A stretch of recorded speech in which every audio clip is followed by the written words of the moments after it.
సింగరేణి సంస్థల శరవేగంగా ప్రైవేటైజేషన్ కోసం అడుగులు పడుతున్నాయని సంస్థను కాపాడుకునేందుకు కార్మిక లోకం ఏకం కావాలని మాజీ మంత్రి టీబీజీకేఎస్ గౌరవ అధ్యక్షులు కొప్పుల ఈశ్వర్ పిలుపునిచ్చారు.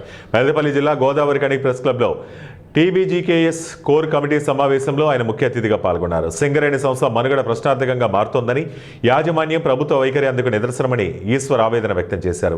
జెన్కోతో పాటు ప్రభుత్వం సింగరేణికి చెల్లించాల్సిన బకాయిలు చెల్లించకపోగా సంస్కరణల పేరుతో కార్మికుల సంఖ్యను తగ్గిస్తున్నారని ఆయన ఆరోపించారు. బీఆర్ఎస్ ప్రభుత్వం ప్రతిష్టాత్మకంగా చేపట్టిన మెడికల్ బోర్డును రేవంత్ సర్కార్ నిర్వీర్యం చేస్తోందని ఆయన అసహనం వ్యక్తం చేశారు.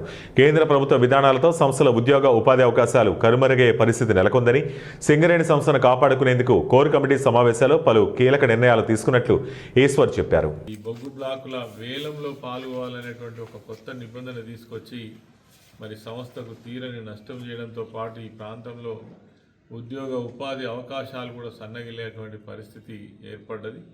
ఒకప్పుడు 1,21,000 మంది కార్మికులు ఉన్నటువంటి సంస్థ ఈరోజు 40,000 మందికి పడిపోయిందని అంటే ఎంత స్పీడ్గా మరి ఇక్కడ ప్రైవేటైజేషన్ జరుగుతున్నదో మనకు అర్థమవుతోంది. అదేవిధంగా కార్మికులకు సంబంధించినటువంటి అనేకమైనటువంటి కీలకమైనటువంటి ముఖ్య విషయాల పట్ల కూడా ప్రభుత్వం అదేవిధంగా యాజమాన్యం నిర్లక్ష్యం చేయడం, మరి ముఖ్యంగా కేసీఆర్ గారి హయాంలో నిర్వహించినటువంటి మెడికల్ బోర్డు ఆ ఇన్వాలిడేషన్ ఏదైతే ఉందో ఎంతో వేలాది మందికి ఉపాధినిచ్చినటువంటి దాన్ని నిర్వీర్యం చేసి దాన్ని ఎత్తేసేటువంటి